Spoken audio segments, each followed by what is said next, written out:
Lorsqu'un produit présente un danger pour le consommateur, il est retiré du marché pour être analysé. C'est ce que l'on appelle le plan d'urgence. Le but du service est vraiment d'intervenir vis-à-vis de l'aliment en cause qui peut être responsable donc de problèmes de santé pour le consommateur afin de retirer du marché le produit potentiellement contaminé.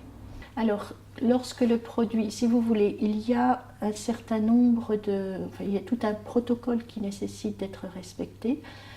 Si un produit est suspect, au sens qu'il présente un risque potentiel pour le consommateur, le produit va être écarté du marché, retiré de la consommation et des analyses complémentaires, des investigations complémentaires vont être menées. Mais on ne joue pas avec la santé du consommateur. La priorité, c'est de préserver la santé du consommateur. Alors, pour vous donner un exemple, en 2010, on a eu un peu plus de 60 alertes. Donc 60 alertes d'origines diverses qui nous ont été transmises par notre administration centrale et qui ont justifié de notre intervention sur le terrain pour aller voir au niveau des professionnels si le produit était bien retiré du marché. Donc c'était des produits qui n'étaient pas fabriqués dans le département.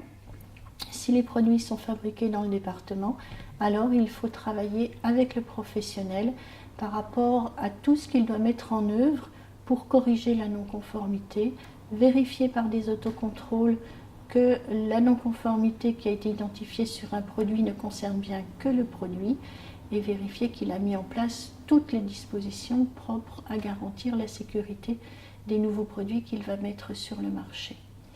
Au niveau des toxi-infections alimentaires collectives, globalement par an on en dénombre une dizaine. Donc là ce sont des déclarations qui sont faites au niveau de l'ARS par les médecins et l'ARS nous transmet les informations.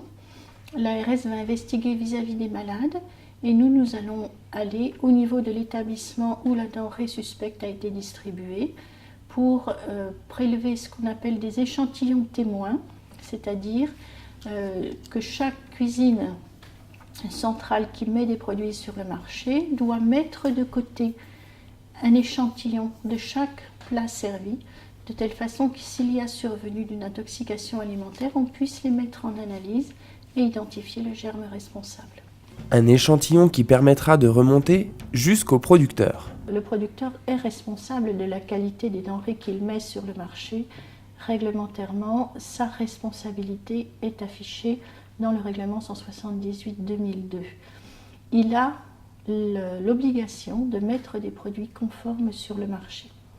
L'actualité nous montre que malheureusement, il y a parfois des produits non conformes qui arrivent sur les marchés et il importe d'agir en préventif vis-à-vis de ces producteurs. C'est notre mission au quotidien et lorsqu'on peut déplorer la mise sur le marché d'un produit non conforme, alors il va falloir agir de façon corrective.